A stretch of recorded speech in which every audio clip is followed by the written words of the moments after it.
함께 읽으니 누가복음 23장 39절부터 56절의 말씀으로 숨지시니라 라는 제목으로 하나님의 말씀 나누겠습니다.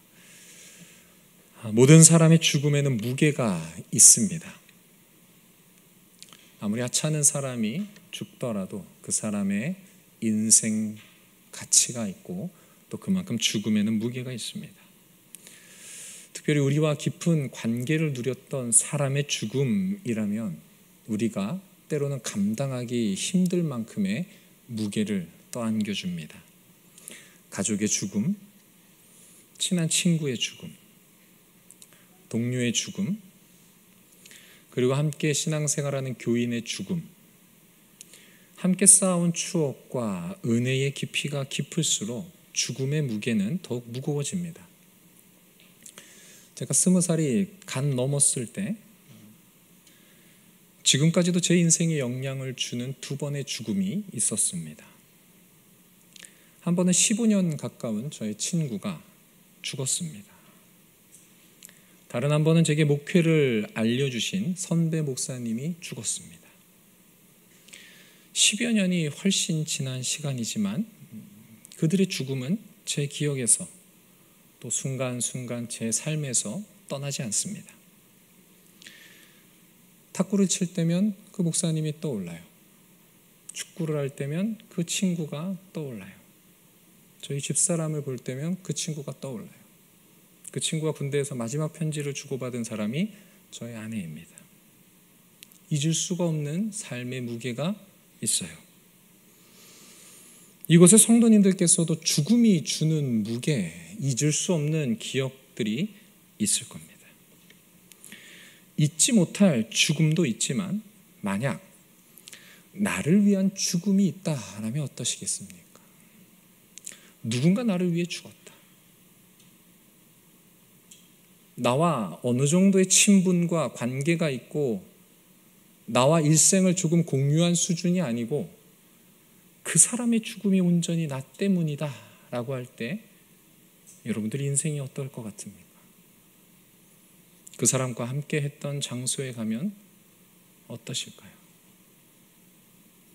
그 사람이 좋아하던 음료수를 보면 기분이 어떨까요? 나를 위해 죽은 죽음, 나를 살리기 위해 죽은 사람이 있다면 우리는 영원히 잊지 못합니다. 문득문득 떠오를 거고 어느새 우리는 눈물을 흘리고 있을 거예요. 하늘을 쳐다보실 겁니다. 잘 지내고 있냐? 정말 고맙다. 내가 너무까지 열심히 살게. 성경은 우리 모두에게 이런 죽음이 있다고 말합니다. 바로 예수님의 죽음입니다. 나를 살리기 위한 죽음, 본문을 한 단어로 요약하자면 예수님의 죽음입니다. 예수님의 죽음 그 직전과 그 직후의 상황을 보여주고 있는 본문을 통해 고난주간 금요 기도회에 우리는 그 죽음을 묵상하고 그 죽음 앞에 서기를 원합니다. 그리고 우리가 너무나도 잘 아는 본문이지만 그 내용을 하나하나 살펴볼 때에 나를 향한 예수님의 사랑의 무게가 이 저녁 우리를 짓누르기를 소망합니다. 예수를 부정하려는 이들이 많이 있습니다. 다양한 방면에서 예수님을 인정하지 않아요. 그를 신으로 인정하지 않아요. 하나님의 아들이라 선포하신 그의 말을 무시합니다. 그래서 당시 유대인들은 예수님을 죽여버려요. 또 예수님의 죽음도 인정하려 들지 않아요. 왜요? 예수님이 죽었으면 구약이 성취되니까. 유월절의 어린 양이 되신 거니까 예수님의 죽음을 인정하려 하지 않아요. 나무에 달려서 저주를 받았다라는 그 말씀의 성취를 인정하고 싶지 않은 거예요. 피를 흘려야 죄사함이 있는데 예수가 우리를 위해 죄를 위해 죽었다, 피 흘렸다라는 걸 인정하고 싶지가 않은 거예요. 그래서 예수의 죽음을 인정하지 않아요. 또 예수님의 죽음은 뭐를 필연적으로 동반합니까? 부활을 동반해요. 그러니까 인정하고 싶지가 않은 거예요. 죽은 것도 말도 안 되고 믿고 싶지 않은데 부활했다는 소식은 더 믿고 싶지 않으니까 예수님의 죽음을 부정해요. 그런데 그 십자가의 죽음이 없으면 뭐도 없다? 기독교도 없다. 오늘날 왜 기독교가 힘을 잃어갑니까? 뭐가 사라진 거예요? 십자가가 사라진 거예요. 여러분 삶에 십자가가 있습니까? 예수님의 죽으심이 여러분 삶 가운데 있어요? 언제 묵상해 보셨어요?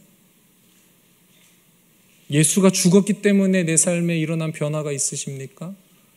예수가 십자가에서 피 흘렸기 때문에 여러분들의 선택이 뭐가 바뀐 게 있어요? 내가 돈을 쓰던 돈 씀씀이가 어딘가로 바뀌었나요? 내 인생의 선택이 예수님의 십자가 죽음 때문에 바뀐 게 있냐는 거예요. 오늘날 교회는 예수님의 십자가를 중심에 모시고 사역을 하고 있습니까? 곰곰이 되짚어 봐야 돼요. 세상 사람들이 봐도 모르겠다라는 거예요. 예수는 자기를 희생해서 죽었는데 니들은 희생하냐라는 질문을 했을 때 여러분 뭐라 답하시겠습니까? 그래요, 나는 이걸 희생했어요. 우리 교회는 이걸 희생하고 있습니다라고 말할 자신 있습니까? 그게 뭐냐라는 거예요.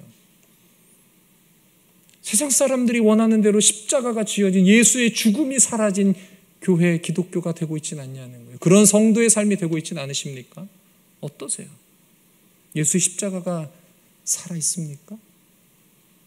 불신자가 당신들을 볼 때, 우리를 볼 때 십자가가 보이냐는 거예요. 예수님의 십자가가 여러분의 삶 속에 있어야 되지 않겠어요? 말하지 않아도 드러나야죠. 목걸이를 맨다고 차에 십자가 걸어 놓는다고 되는 거예요? 아니잖아요. 여러분들 말 한마디에, 행동 한마디에, 눈길 한 번에 예수님의 십자가가 보여야 되는 거 아니에요? 그게 없으니까 오늘날 이 모양 이 꼴인 거예요, 교회가. 누가 욕을 해도 할 말이 없어요. 교회는 왜 그래? 라고 해도 숨어요. 그래도 우리 교회는 안 그래? 라고 하는 게 전부예요. 모든 교회가 그런 건 아니야 라고 그냥 회피성 말만 하고 우리는 그 자리를 떠나고 있지 않냐는 거예요. 그 사람들이 입도 못 벌리게 여러분들에게 십자가가 드러나기를 축복합니다. 여러분들을 보고 그런 비난을 할 수가 없어야 돼요. 예수의 십자가를 믿는다, 예수를 찬양한다, 내가 그리스도의 영광을 위해 살겠다, 그 누가 당신의 삶을 보고 예수를 비난할 수 없어야 돼요. 교회를 향해 손가락질할 수 없어야 돼요. 오늘날 우리는 그 예수의 죽음과 십자가를 잃었기 때문에 세상도 무시하고 세상도 깔보는 교회가 되지 않았나 싶습니다. 예수님은 진짜로 죽었습니다. 누가는 46절에 이렇게 말합니다. 숨지시니라. 예수님께서는 46절에서 마지막 숨을 내쉬고 예수께서 임종하셨습니다. 예수의 숨은 멈추었고 그의 목숨은 끊어져 영혼이 떠나고 예수는 죽었습니다. 정말로 신이 죽은 거예요. 누가의 직업은 잘 알다시피 의사입니다. 의사인 누가가 예수를 사망 선고 내려줍니다. 숨지셨다. 예수님은 진짜로 죽었어요. 그의 죽음에 많은 사람들을 봤어요. 십자가에 매달려 있는 모습을 많은 사람이 봤고 그가 숨을 거둘 때까지 많은 사람들이 봤어요. 그래서 그가 마지막 숨 쉬고 죽었을 때 여러 사람들이 예수의 임종을 지켜봤습니다. 47절의 백부장, 48절의 무리, 49절에 예수를 아는 자들, 그리고 또 49절에 여인들이 등장해요. 예수님의 임종을 지켜본 많은 사람들입니다. 저자 누가는 예수님의 죽음에 대한 증인들을 열거하고 있어요. 그의 죽음이 허구도 아니고 가짜도 아니고 환상도 아니야. 집단 환각 증상은 더더욱 아니야. 이들은 한결같이 예수께서 진짜로 죽었다 라고 말해요. 이들에게 사용된 공통된 동사가 있어요. 그게 뭐냐? 보다입니다. 백부장이 그 된 일을 보고 무리도 그 된 일을 다 보고 다 가슴을 치며 돌아가고 여자들도 다 멀리 서서 이 일을 보니라. 그들은 두 눈 시퍼렇게 뜨고 예수가 죽었다는 것을 다 봤어요. 숨을 거두시며 마지막 숨을 헐떡이며 죽는 것을 다 지켜봤어요. 이들은 소문을 들어서 예수가 죽었대. 그래 그때 힘들게 죽더라. 야 죽어가더라. 그래 야 헐떡이더라. 지가 하나님의 아들은 어쩔 수 없대. 이런 게 아니에요. 현장에서 그들의 눈으로 직접 뭐 한 거예요? 본 거예요. 예수님의 숨지심을 봤어요. 예수님의 숨지심을 본 백부장의 반응은 하나님께 영광을 돌리고 정령 의인이었다라고 표현해요. 다른 복음서에는 정령 의인이라는 표현을 어떻게 표현합니까? 하나님의 아들이다.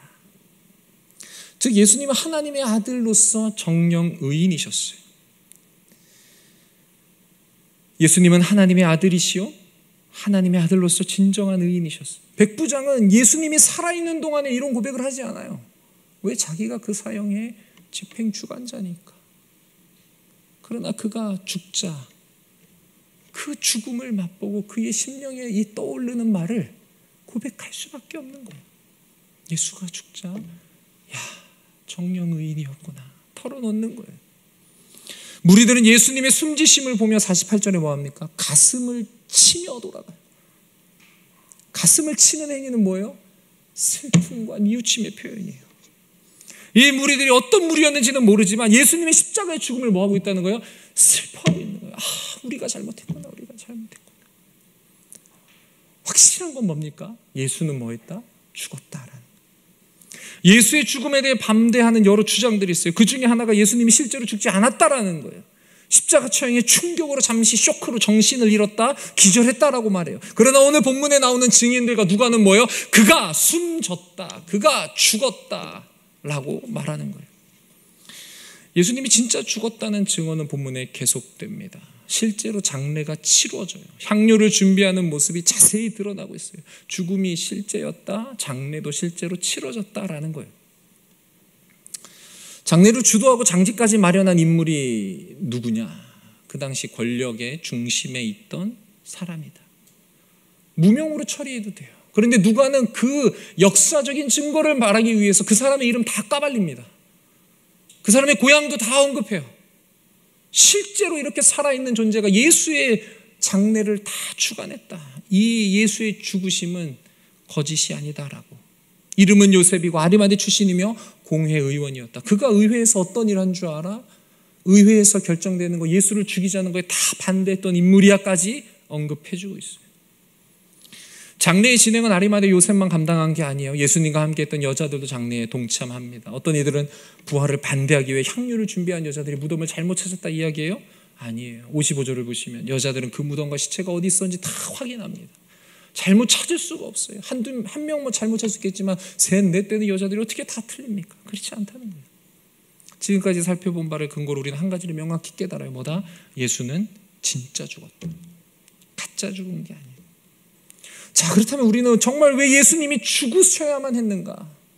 예수가 왜 죽어야만 합니까? 그 이유가 뭐냐는 거예요. 예수님이 진짜 죽었는데 왜 진짜 죽어야 되냐? 저는 이것을 이렇게 표현하고 싶어요. 대로의 인생이었다라는 거예요. 대로의 인생. 예수가 왜 죽어야만 하는가? 진짜 죽어야만 하는 이유가 뭐냐? 그의 인생이 어떤 인생이다? 대로의 인생이다.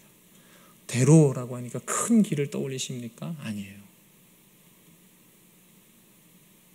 아버지의 원대로 죽어야만 했어요.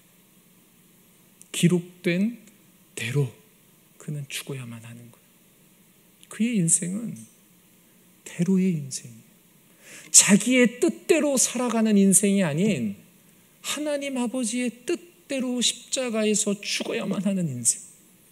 구약성경의 선지자를 통해 예언된 대로, 기록된 대로 죽어야만 하는 대로의 인생이에요. 예수가 능력이 없어요? 생각이 없어요? 배운 게 없어요? 아니에요. 천지를 지으시는 지혜와 능력의 주예요. 그런데 그가 자기의 모든 뜻과 자기의 모든 것을 다 내려놓고 아버지의 원대로, 기록된 대로 산 게 예수 그리스도예요. 예수께서는 아버지 하나님의 원하시는 대로 진짜 죽었고 구약에 기록된 대로 죽으셨어요. 지난 주일 종료주일이었습니다. 수만 명의 사람들이 종려나뭇가지를 들고 호산나 호산나 외칩니다. 여러분 어떻게 하실 것 같아요? 나를 향해서 사람들이 환호성을 지르고 와, 우리를 구원해 주세요. 유튜브를 통해 EPL 같은데 경기를 보면 손흥민이 얼마나 기쁠까 생각이 들어요. 수만 명의 사람들이 공만 잡으면 썬을 외쳐요. 골을 넣으면 뒤집어져요. 해트트릭을 해요. 언론이 난리가 나요. 여러분, 그 수많은 함성 가운데 사람들은 어떻게 해요? 계약서 다시 씁시다. 나 이제 몸값이 올랐으니까 변화가 필요하지 않아요? 나를 원하는 사람들이 이렇게 많은데 난 어느 구단에 가도 성공할 수 있어요. 계약서 다시 합시다. 마음에 안 들면 갈아탈 수 있는. 여러분, 예수님이 처음 올 때는 마구간이었어요. 33년이 지나자 수만 명의 사람들이 호산나 호산나 우리를 구원하소서, 당장 구원해 주세요라고 외치는 거예요. 수만 명이. 그럼 예수님이 마음이 바뀌지 않을까요? 아버지 보세요, 판이 바뀌었어요. 하나님과 내가 한 편이고 이 수많은 사람들이 나를 동조하고 있어요. 뭐라도 할 수 있어요. 우리 계약 다시 합시다. 아버지의 뜻 잠깐만 바꿔봅시다. 이순신 12척으로 다 이겼대잖아요. 수만 명이에요. 당신과 난데 이 세상 정복 못할까요? 여러분, 예수님이 이 생각 왜 못하겠어요? 충분히 하고도 남아요. 그러나 예수님은 그 수만 명의 사람을 보면서도 어떻다? 마음이 아파요. 그렇게 정복한다고 해결될 일이 아니니까. 예수님은 대로의 인생을 사십니다. 수만 명의 사람이 환호를 하고 열광을 해도 아버지의 원대로 죽음을 향해 마지막 숨을 내쉬어요. 우리는 처음 고백했을 때가 있을 겁니다. 예수를 믿고 하나님의 처음 부르심이 있었을 겁니다. 아버지의 원대로 살기로 다짐하셨을 때가 있을 거예요. 그러다 조금씩 방향을 바꾸고 틀어가고 있지는 않습니까? 그때는 맞고 지금은 아니다라는 말이 마치 속담처럼 되어버린 오늘날이에요. 그때 하나님이 나를 처음 부르고 내가 예수를 처음 믿은 그때는 그런 헌신 가능했어. 나 가진 게 없었거든. 나 배운 게 없었거든. 하나님이 능력 주시니까 이제 좀 되니까. 그때랑은 내가 바뀌었잖아. 인간이 완전 달라졌잖아. 그때는 그런 고백했지만 하나님 지금은 좀 달라요. 나 말고 제가 희생하고요, 내가 가르친 제가 좀 헌신하고요, 나는 안 해도 돼요. 이제 난 좀 컸잖아요. 하나님, 우리 그러고 있지 않습니까? 예수의 구원을 감격을 처음 경험했을 때, 내 머리에 물이 적셔지고 부어지며 세례를 받을 때, 직분자로 임명받을 때, 안수집사로, 장로로, 목사로 안수받을 때, 그때 마음 가지고 계세요? 어떠세요? 아니면 그때랑은 내 위치가 바뀌었으니 내 원대로 이것 좀 해보면 안 될까 싶으십니까? 어떠십니까? 힘들고 어려울 때, 아버지 찾을 때 말씀만 하시면 다 따를게요 라고 하지 않으셨어요? 아버지 원대로 살겠습니다라고 고백하지 않으셨어요? 그런데 그 고백 지금도 유용하냐는 거예요. 예수님이 저처럼 이렇게 내 뜻대로 처음 사랑을 버리고 산다면 그는 결코 죽지 않았을 거예요. 그러나 예수 그리스도는 상황이 아무리 바뀌어도, 자신의 인지도가 올라가고 인기가 하늘을 찔러도, 바리새인들조차도 야 우리의 힘으로는 안 되겠다라고 고백을 해도 예수님은 변치 않는 대로의 인생을 살았다. 우리 성도님들 대로의 인생 사시기를 축복합니다. 그게 십자가의 길이에요. 아버지의 원대로 사시고 기록된 말씀대로 사시기를 축복합니다. 그게 예수가 우리에게 보여주는 십자가 죽음의 첫 번째 의미예요. 그래서 하나님이 원하시는 뜻이 이루어져야 돼요. 내 생각과 내 뜻이 이루어지는 게 아니라 대로의 인생을 살아서 하나님의 뜻이, 하나님의 원함이, 하나님의 나라가 임하는 거예요. 대로의 인생을 살지 않고 어떻게 하나님의 나라가 임하겠습니까? 말씀은 우리에게 죽으라고 말해요. 예수는 진짜 죽었다니까요. 여러분 진짜 죽고 계시냐는 거예요. 죽는 신용하지 마세요. 죽기 원합니다. 죽여주세요. 거짓말하지 마세요. 진짜 죽어야 돼요. 하나님 앞에서 죽을 수 있었는데, 내가 그때 죽을 뻔했는데, 이런 변명 통하지 않아요. 할 수 있었는데, 할 뻔했는데, 그런 거 필요하지 않아요. 죽어야 돼요. 할렐루야. 죽기로 축복합니다. 주님이 가신 그 길 나도 가겠노라고 고백하는 게 필요하는 거예요. 그때 내가 죽을 수 있었는데. 그런 후에 하나님 앞에 가면 다 쓸모없어요. 하나님 앞에서 어떤 핑계도 통하지 않아요. 나는 죽고 하나님의 뜻대로 사는 인생, 나는 죽고 기록된 말씀대로 사는 인생 되어야만 합니다. 예수는 진짜 죽었는데 어떻게 죽었냐? 아주 억울하게 죽었어요. 10여 년 전부터 과거사 진상규명이라는 표현이 뉴스상에서 종종 나옵니다. 일제강점기 시절에 있었던 친일파의 행적을 바르게 평가해보자. 군부 독재 시절 억울하게 누명 쓰고 첩자로 몰리거나 간첩이 되거나 그렇게 고문당했던 사람들, 군에서 의문사로 죽은 자들을 위해 등등, 과거에 있었던 문제나 과오를 바로잡고자 하는 움직임이죠. 과연 이런 위원회가 예수님의 십자가의 죽음을 재조사한다면 어떨까요?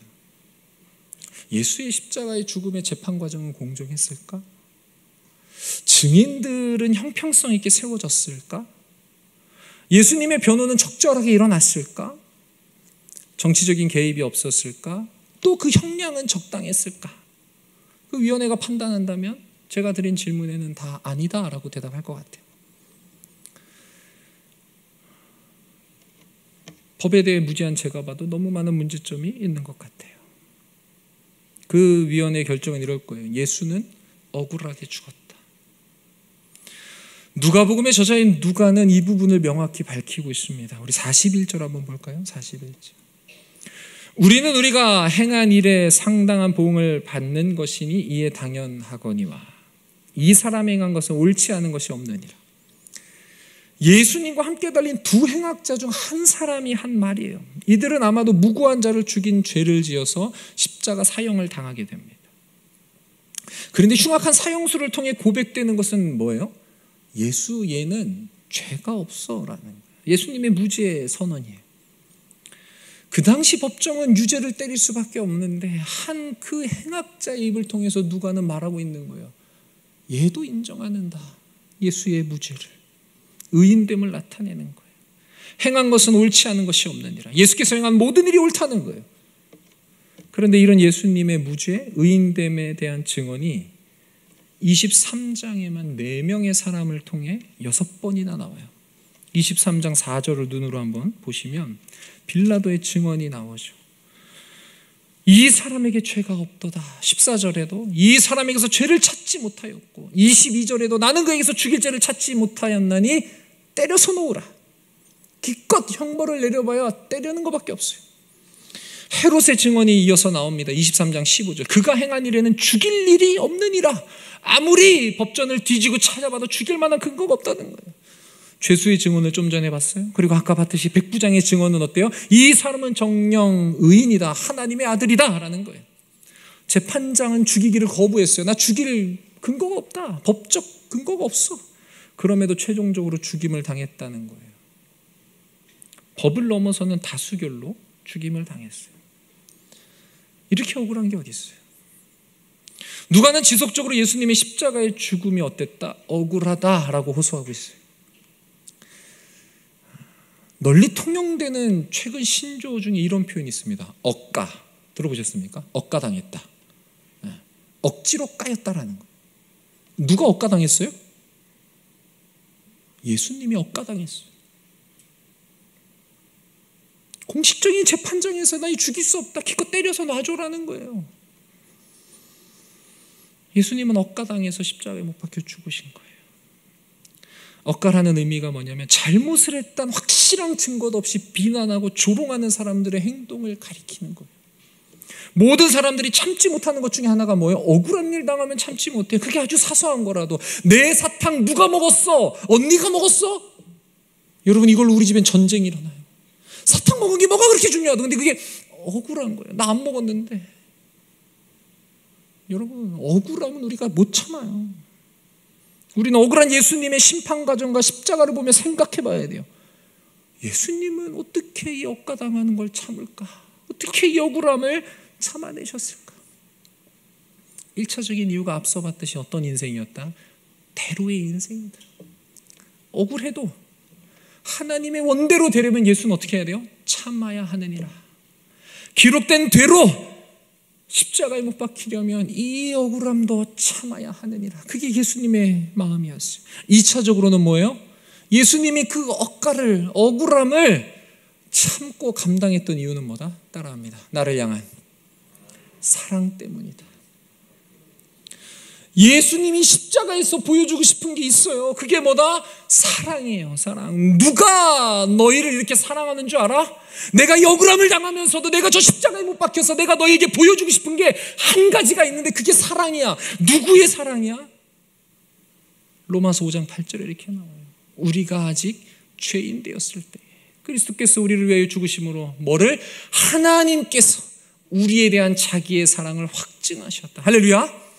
예수님이 그 억울함 가운데서 자기가 짓지도 않은 죄의 명을 뒤집어 쓰고 죽어야 하는 이유, 그 가운데서 반박하지 않는 이유는 뭐예요? 십자가를 통해서 뭘 보여주고 싶은 거예요? 나의 아버지 하나님이 너희를 이렇게 사랑하셔 라는 걸 보여주고 싶은 거예요. 요한복음 3장 16절입니다. 하나님이 세상을 이처럼 사랑하사 독생자를 주셨으니 이는 그를 믿는 자마다 멸망하지 않고 영생을 얻게 하려 하십니다.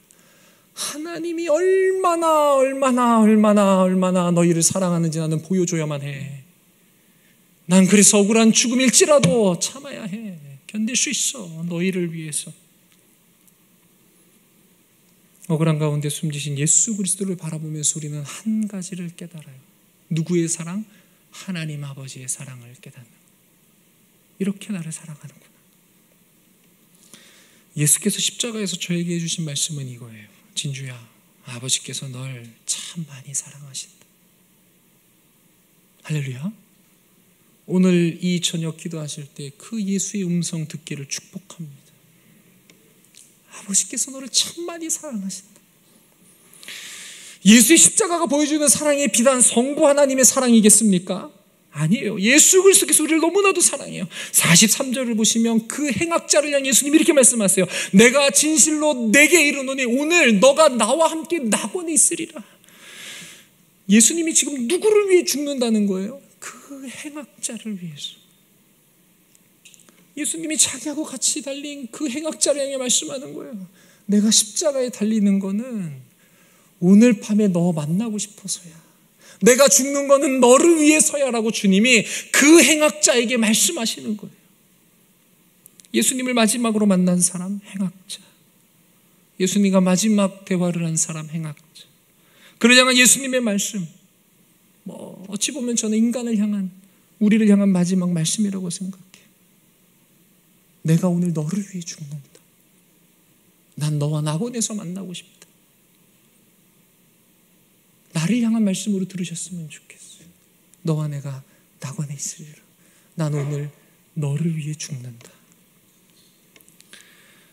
우리가 이 십자가의 사랑을 덧입은 자로서 우리는 예수 그리스도 따르다가 억울함들이 많이 있으실 거예요. 죄송해요. 저는 교회 안에만 있어서 목회자들만 둘러싸여 있어서 억울함 많지 않아요. 여러분 세상에 나가서 얼마나 많은 억울함들이 있습니까? 예수 믿는다는 이유로 얼마나 많은 억울함들이 있으세요? 그런데 그걸 어떻게 해야 될까요? 십자가를 품었다면 그 억울함 가운데서 하나님의 사랑과 예수의 사랑을 봐야 되고 그것을 이겨내야 되는 거예요. 나를 억울하게 해하는 자를 그리스도의 사랑으로 덮기를 축복합니다. 그것이 십자가를 드러내는 인생이에요. 진짜 억울하게 죽은 예수님은 그 십자가에서 어떠셨다? 담담하셨다. 예수님의 유언이 46절에 나옵니다. 아버지, 내 영혼을 아버지 손에 부탁하나이다. 이 마지막 예수님의 유언 그 어디에도 억울한 죽음에 대한 분노나 억울함 없어요. 오히려 자신의 죽음을 담담히 받아들여요. 주일학교에서 아이들에게 기도를 가르치시죠. 그때 꼭 가르치는 것 중에 하나가 뭐예요? 식사기도. 그리고 또 한 가지가 잠들기 전에 기도를 가르치죠. 우리 성도님들은 잠들기 전에 어떤 기도를 하고 주무십니까? 46절에 나오는 이 고백, 아버지 내 영혼을 아버지 손에 부탁하나이다. 이것은 시편 31편 5절에 나오는 말씀으로 잠들기 전에 유대인들이 낭독했던 기도라고 합니다.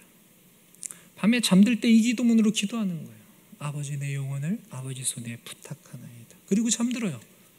그리고 영혼이 어떻게 됩니까? 아침에 깨어나는 거예요.